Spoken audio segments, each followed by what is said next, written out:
Hello, welcome again. आप सभी का एक बार फिर से स्वागत है आपके अपने YouTube channel the Balaji classes में। दोस्तों, आप लोगों के लिए एक और वीडियो लेकर के आया हूं जिसमें एक और वैकेंसी की नोटिफिकेशन के साथ मैं आपके सामने उपस्थित हूं। यहां पर जो वैकेंसी है ये टेक्निकल वैकेंसी है आईबी यानी इंटेलिजेंस ब्यूरो के लिए। और ये जो वैकेंसी है इस वैकेंसी का नाम है जूनियर इंटेलिजेंस ऑफिसर 2003। ये ऑल इंडिया वैकेंसी है। क्या नाम है इसका, जिसको शॉर्ट में जो है आईबी की JIO जियो यानी कि जनरल इंटेलिजेंस ऑफिसर 2023 की ये वीडियो है। ये वैकेंसी और सभी ऑल इंडिया वैकेंसी है जिसके अंतर्गत आपके पूरे भारतवर्ष में इसके सेंटर बने हैं। कहां कहां सेंटर आप इसको भर सकते हैं, इस वीडियो के एकदम लास्ट में एक स्क्रीनशॉट में आपके सामने स्क्रीन पर दे दूंगा, जिसको देख करके आप समझ जाएंगे या आप देख सकेंगे कि आपका जो सेंटर किस किस जगह पर है। आप जिस स्टेट से हैं उसके जो नजदीकी शहर में, आपके घर के आसपास जो नजदीकी शहर होगा वहां पर आप सेंटर को चूज कर सकते हैं या अपनी इंटरेस्ट के अकॉर्डिंग भी आप चूज कर सकते हैं। चलिए, यहाँ पर इसकी जो जनरल बातें हैं उसको हम समझ लेते हैं कि इसका जो रजिस्ट्रेशन है वो कब से स्टार्ट हो रहा है। इसका रजिस्ट्रेशन आज से ही स्टार्ट हो रहा है, यानी 3/6/2023 आज से इसका रजिस्ट्रेशन स्टार्ट हो रहा है। और इसका रजिस्ट्रेशन होगा आपका 27/6/2023 तक, यानी 27 तारीख तक आप रजिस्ट्रेशन कर सकते हैं। लेकिन 27 तारीख तक आपको इंतजार नहीं करना है, क्योंकि आपको मालूम होगा कि जो आखिरी डेट में जो सर्वर होता है वो काफी बिजी हो जाता है, तो इसमें आपका फॉर्म फिल ना होने की संभावना बन जाती है। इसलिए आखिरी डेट को छोड़ करके आप जितनी शीघ्र हो सके उतनी जल्दी फॉर्म को भर लीजिए। तो हमने रजिस्ट्रेशन डेट देख ली कि इसकी जो शुरुआत है वो 3/6 से, और जो रजिस्ट्रेशन की आखिरी डेट है, आखिरी तारीख है वो 27/6/2023 है। अगर बात करते हैं एप्लीकेशन फीस इसकी कितनी है, यानी कितना रुपया देना पड़ेगा इसको भरने के लिए, तो आप देख सकते हैं कि जो जनरल, ओबीसी और ईडब्ल्यूएस इसको देना पड़ेंगे 450 रुपए।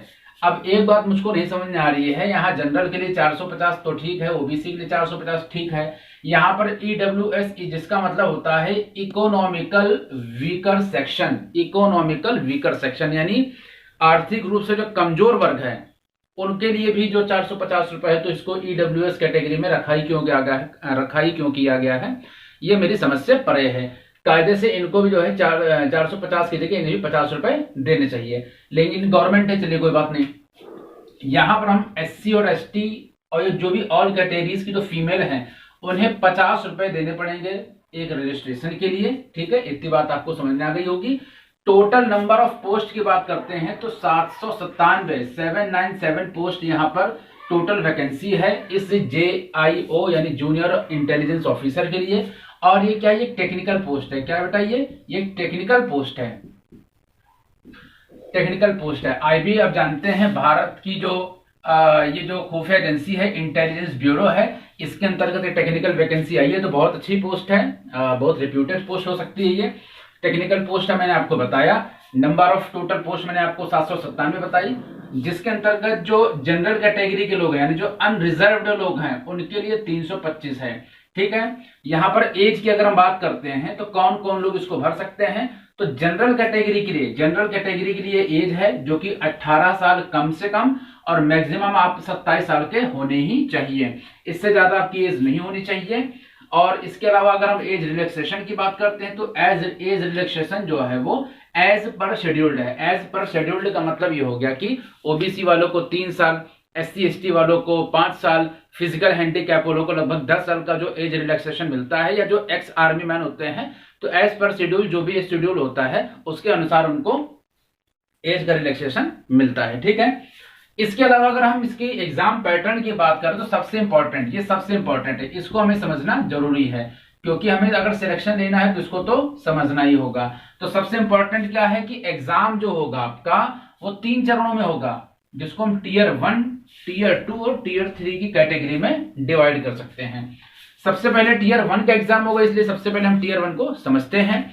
यहां पर टियर 1 की अगर हम बात करते हैं तो जो एग्जाम होगा वो ऑनलाइन एग्जाम होगा। कैसा एग्जाम होगा बेटा, ऑनलाइन एग्जाम होगा, या जो कंप्यूटर बेस्ड टेस्ट बोलते हैं जिसको CBT, कंप्यूटर बेस्ड टेस्ट बोलते हैं CBT, उसके हिसाब से एग्जाम होगा, कंप्यूटर बेस्ड टेस्ट होगा। और ये जो मल्टीपल चॉइस वाले क्वेश्चन होंगे, जिसके अंतर्गत आपको 4 ऑप्शन मिलेंगे और एक ऑप्शन आपको टिक करना होगा, ठीक है ना। तो पहला क्या है कि एग्जाम का जो पैटर्न है वो पहला एग्जाम पैटर्न का मतलब है कि ऑनलाइन एग्जाम होगा। दूसरी बात करते हैं कि जो 100 मार्क्स का आपका एग्जाम होगा, 100 मार्क्स का एग्जाम होगा और 100 क्वेश्चंस आपको देने पड़ेंगे, यानी 100 क्वेश्चन 100 मार्क्स का, यानी एक क्वेश्चन 1 मार्क्स का यहाँ पर हो गया आपका, ठीक है। जिसके अंतर्गत जो 25 क्वेश्चंस होंगे, जिसके अंतर्गत जो 25 क्वेश्चंस होंगे वो होंगे जनरल मेंटल एबिलिटी के, यानी जो 25% क्वेश्चन होंगे 100 क्वेश्चंस में से 25% क्वेश्चन आपके जनरल मेंटल एबिलिटी के होंगे, जो कि आपके एसएससी का जो पैटर्न है, एसएससी वाला जो पैटर्न होता है उस एसएससी पैटर्न के अकॉर्डिंग आपके, जिसके अंतर्गत मैथ्स है, रीजनिंग है, कुछ जनरल जो जीके टाइप के जो क्वेश्चंस हो सकते हैं, तो आपके 25% वाले 25% क्वेश्चन आपके जनरल मेंटल एबिलिटी के होंगे।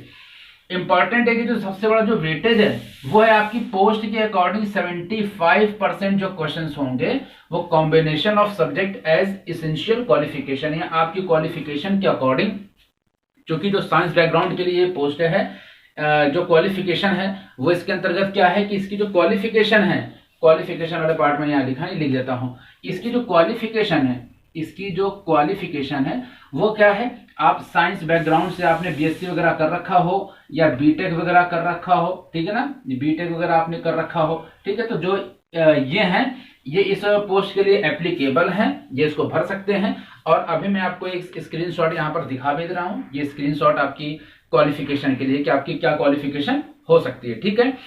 इसके अलावा हम यहाँ पर देख सकते हैं कि 75% जो क्वेश्चंस मैंने आपको बताए, तो जो कॉम्बिनेशन आपका सब्जेक्ट है, यानी जो आपका सब्जेक्ट है उस सब्जेक्ट से ही सबसे ज्यादा 75 क्वेश्चंस लगभग उस आपके सब्जेक्ट से पूछे जाएंगे। तो इस पर आपको विशेष ध्यान देने की आवश्यकता है। सिलेक्शन का जो सिलेक्शन आपका इसी के माध्यम से सबसे ज्यादा संभावना हो जाएगी, इसके माध्यम से। नहीं, आप अगर अपना ये जो सेक्शन है, आपका सब्जेक्ट अगर आपने अच्छे से पढ़ रखा है, इसकी तैयारी कर रखी, तो आपके सिलेक्शन के चांसेस बहुत ज्यादा हैं।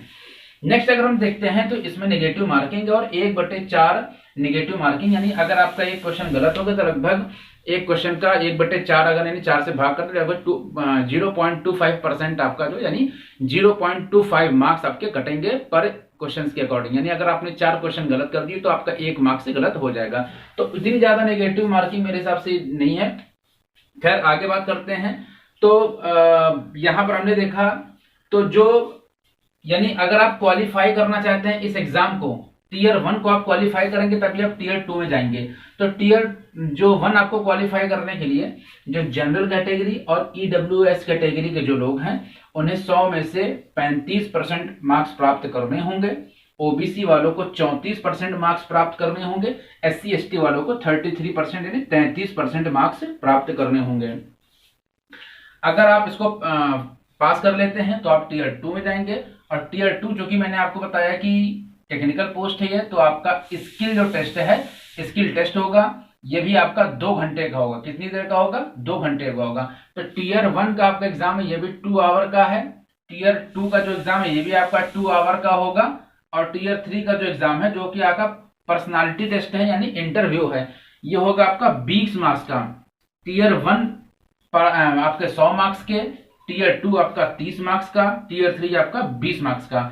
इस तरीके से टोटल 100 यानी 100, 130 और 20 150 नंबर के आपका ये ओवरऑल जो एग्जाम होगा। इसके अलावा मैंने आपको बताया टीयर 2 आपका स्किल टेस्ट होगा, यानी आपका जो किस तरीके से आप जो आपकी क्वालिफिकेशन है उसके हिसाब से किस स्किल को आप सुटेबल हैं, वो आपका स्किल टेस्ट होगा। दूसरा आपका टीयर 3 जो होगा वो आपका पर्सनालिटी टेस्ट या इंटरव्यू टेस्ट होगा, जो कि आपका 20 मार्क्स का होगा, जिसके अंतर्गत आपकी पर्सनैलिटी चेक की जा सकती है, जनरल इंटेलिजेंस के क्वेश्चंस पूछे जा सकते हैं, सामान्य जागरूकता के क्वेश्चन पूछे जा सकते हैं कि समाज में आपके आसपास किस प्रकार क्या चल रहा है, क्या घट रहा है, न्यूज से रिलेटेड प्रश्न आपके पूछे जा सकते हैं। तो इस तरीके से हमने जो है एक ओवरऑल जानकारी, जो किसी भी अभ्यर्थी को फॉर्म भरने से पहले जानकारी होनी चाहिए, मैं आपके सामने लेकर के आया हूं। मिलेंगे आपसे एक और नेक्स्ट वीडियो में, तब तक के लिए जय हिंद, जय भारत। और आपके एग्जाम सेंटर का स्क्रीनशॉट आप यहां देख सकते हैं, इसको आप देख करके अपने हिसाब से आप अपने सेंटर के चुनाव कर सकते हैं। Thank you.